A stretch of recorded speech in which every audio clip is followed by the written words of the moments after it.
Nah, kita bincang-bincang sambil di dalam boleh? Boleh, boleh. Nah, ayo Mas. Mas Denny nih, keren-keren ya. Ini kira rata-rata produksi harian berapa Mas Denny?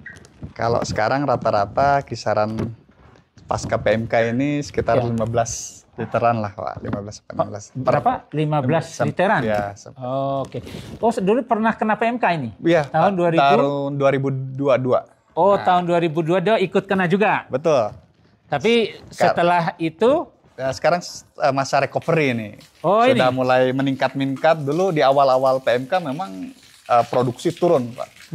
Bisa sampai 30-40% dari normal. Pernah enggak kena lagi setelah dulu kena 2022 itu? Alhamdulillah setelah kena 2022, terus setelah diadakan vaksin, alhamdulillah untuk sampai saat ini tidak ada lagi yang kena PMK. PMK. Nah ini nih, Sobat Ternak sekalian nih yang perlu diingat nih, kata Mas Denny nih. Bukan nanti kalau dibilang cerita saya, Mas Denny ini punya sapi nih, 50 ekor.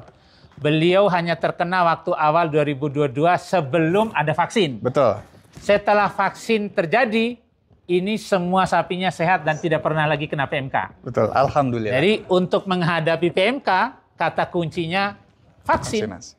Jadi Sobat Ternak sekalian yang punya ternak, jangan lupa vaksin PMK untuk sapinya. Gitu ya Pak ya? Betul. Nah itu, jadi itu kata kunci nih, paling efektif. Ya, meningkatkan imunitas.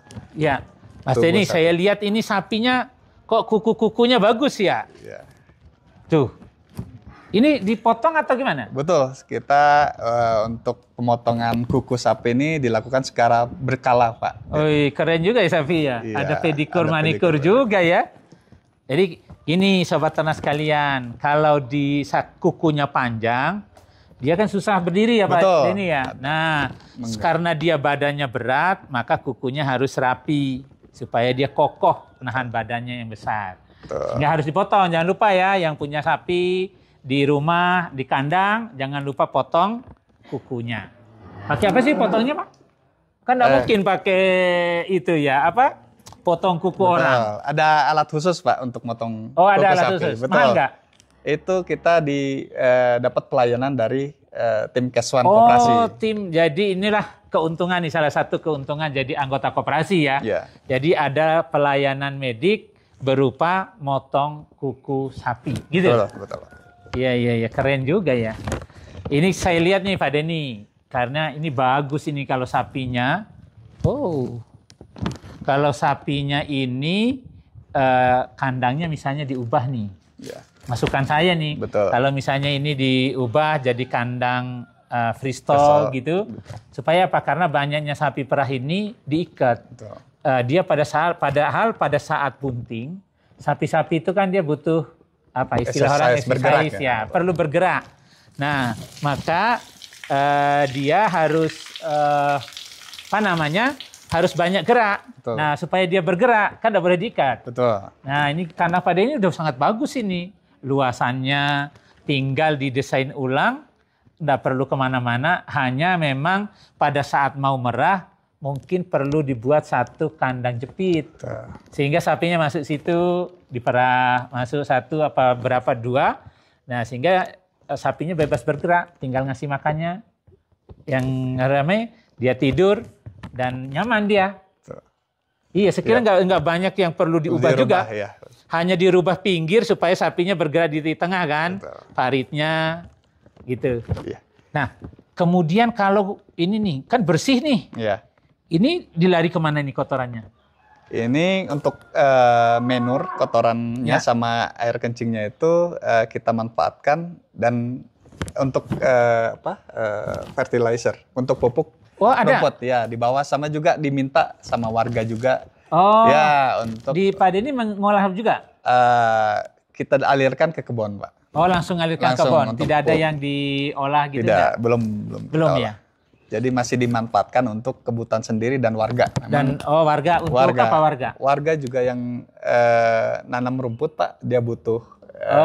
Jadi dia datang ngambil ke sini? Enggak ngambil, kita alirkan, Pak. Alirkan. Oh, lewat memang kalau untuk di sekitar sini. Iya. Karena sangat dibutuhkan, terutama di musim kemarau. Betul, airnya langsung ya. Ya, airnya bisa langsung dimanfaatkan kotoran. Tapi biar efisien nih saran kami nih Pak Denny. Kan kotoran ini kalau masuk di tempat itu kan terus tiap hari kan bisa jadi kebanyakan juga untuk tumbuhnya rumput yang di sekitar. Nah, saran kami nih sobat ternak sekalian, kalau punya sapi, maka kotorannya baik padat maupun cair, jangan lupa nih untuk diolah Pak. Jadiin pupuk. Kan sekarang ini kita kalau petani punya kotoran sapi, nggak diolah jadi pupuk. Punya padi, punya kebun, nyari pupuk. Betul. Nah, jadi beli lagi kan. Nah, ayo sekarang kita olah pupuk ini jadi baik padat maupun cair, termasuk warba bisa dibagi Pak. Artinya memberikannya itu tepat ukurannya, tepat takarannya, sehingga lebih banyak yang bisa menggunakan hasilnya. 50 ekor sapi pernah ngitung berapa berat kotorannya Pak Denny? Belum. Belum pernah? Oh. Ini secara teorinya nih Pak Denny, saya kan nggak pernah juga. Cuma secara teorinya itu antara 25 sampai 30 kilo Pak. Nanti sewaktu-waktu boleh juga ditimbang nih anggota suruh timbang Pak Denny. Biar kita hitung kalau sekian kilo, berarti kalau per kilonya berapa, berarti ada uang berapa nih kita buang. Ini kan emas emas hitam ini. Emas hitam. Iya sayang ini dibuang-buang. Banyak para peternak kita melihat ini sebagai limbah buangan tidak berguna. Padahal ini sobat ternak sekalian, inilah emas hitam. Untungnya banyak. Nah, ada pesan-pesan apa nih Pak Denny kepada teman-teman? Untuk teman-teman yang ingin mulai beternak atau sedang beternak, pesan saya sebagai sesama peternak juga dan pelaku juga, artinya untuk beternak sapi perah khususnya, yang pertama kuncinya itu ya kalau saya sih harus suka dengan sayang atau suka dengan binatang ya. Jadi selain kita memanfaatkan susunya melihara, tapi kita juga sayang dengan binatang. Artinya dengan sayang binatang segala kebutuhannya kita bisa penuhi. Gitu. Kedua kunci suksesnya keberhasilan memelihara sapi perah yaitu feeding, pakan itu pakannya harus pakannya itu harus terjamin ya, harus bagus, kemudian kasih yang terbaik, dan juga kalau diusahakan ya sesuai dengan kebutuhan. Kemudian breeding itu penting untuk regenerasi sapi. Jadi karena sapi ada waktu, ada masanya, dia sapi itu produktivitasnya ada masanya Pak. Kalau tua dia harus digantikan dengan sapi-sapi yang baru. Jadi breeding sendiri itu sangat penting. Oh, jadi harus breeding sendiri. Betul. Ya, supaya pergantian replacement lah. Replacementnya itu ganti induknya gitu induknya, ya. Untuk induk baru itu bisa. Ada Kenapa jaminan. penting kalau rearing sendiri? Jadi recordnya kita tahu induknya, kemudian kita bisa seleksi untuk pejantannya yang terbaik, jadi menghasilkan bibit-bibit yang bagus. Nah itu maksudnya nih. Jadi kalau ada anakan dari induk yang produksi susunya misalnya di atas 30 liter, kondisi badannya bagus, pejantan yang di IB-kan bagus, nah jangan dijual tuh anaknya. Jadi ditahan, pelihara supaya diganti induknya buat pergantian. Ya, yang terakhir yaitu manajemen kandang ya. Manajemen kandang di sini kaitannya dengan kebersihan, kemudian ini peralatan, kandang berapa kali sih dibersihin sehari? Kalau sehari sih tidak pasti ya Pak. Jadi kalau di sini sih kalau terlihat ada penumpukan kotoran, dibersihkan asal tidak mengganggu sapinya. Sapi sedang istirahat. Jadi pastiin kotorannya di sini ya. Betul. Makanya ukuran badan dengan sini ngepas ya. Jadi pas. Begitu dia berdiri langsung jatuh kotorannya. Nah, itu tips tuh buat kandang. Jadi buatnya ngepas supaya kotorannya begitu dia berdiri langsung jatuh di selokan. Betul. Jadi kalau terlambat dibersihkan pun tidak ketimpa oleh sapinya gitu ya. Betul, Pak.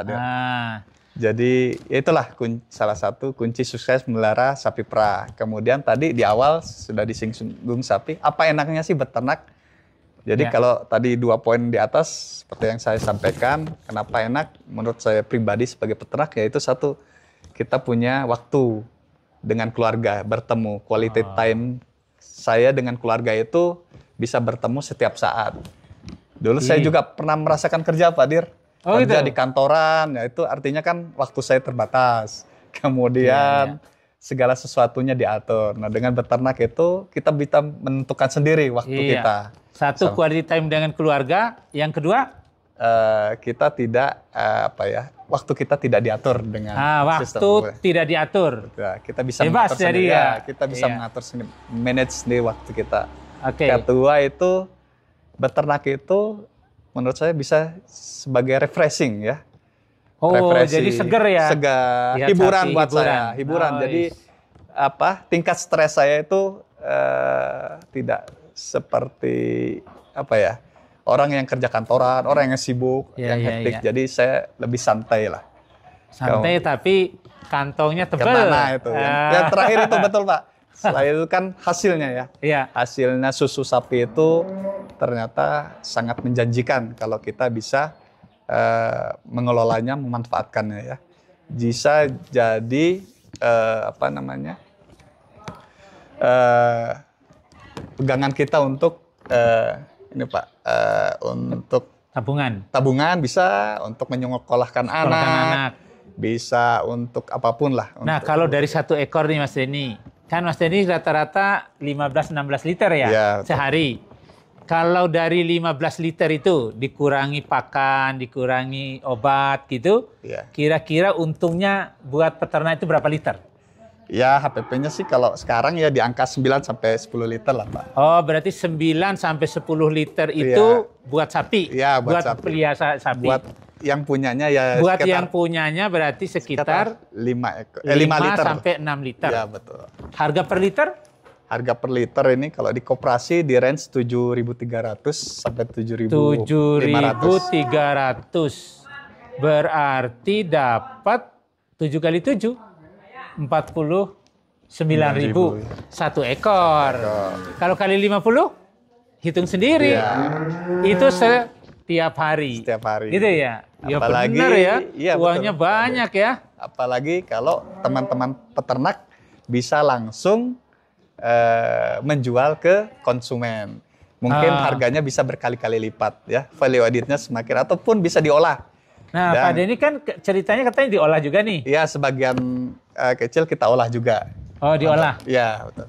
Wih, keren juga ya. Diolah jadi apa? Sebagai varian, Pak. Banyak varian. Banyak variannya. Ada yogurt, ada pasteurized, ada bolu, ada bolu susu. Bolu susu. Oh, jadi kalau bolu susu di Lembang teman-teman beli itu sebagian kontribusi sapinya Pak Denny nih. Ya, itu.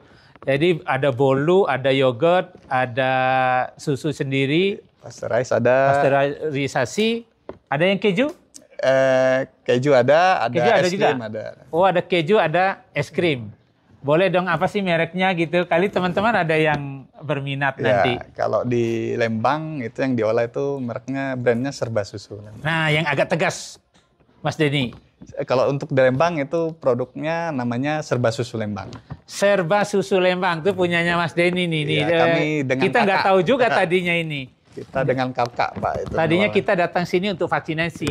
Nggak taunya banyak juga cerita terpendamnya. Nah itulah senangnya berbagi Mas Denny ya. Mudah-mudahan sukses selalu Mas Denny. Peternakannya sehat selalu. Nggak usah khawatir.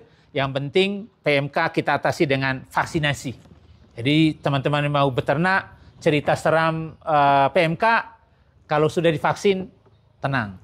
Jadi gitu ya Pak Denny? Betul. Jadi nggak usah khawatir. Nyatanya dulu ini, Mas Denny dulu katanya banyak mati juga ya? Banyak. Berapa? Sampai berapa ekor? Untuk 11 ekor Pak. Tuh 11 ekor mati. Lanjut lagi divaksin sampai hari ini alhamdulillah sehat semua. Jadi bagi sobat ternak sekalian yang sapi-sapinya belum divaksin, ayo datangin petugas, minta untuk divaksin. Segera ya, jangan lama-lama. Sekira itu, terima kasih.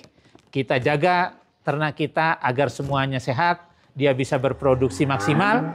Supaya apa? Supaya untung kita bisa berlipat. Salam sukses selalu. Salam sukses. Makasih, Mas Denny. Makasih. Mantap juga ya. Kita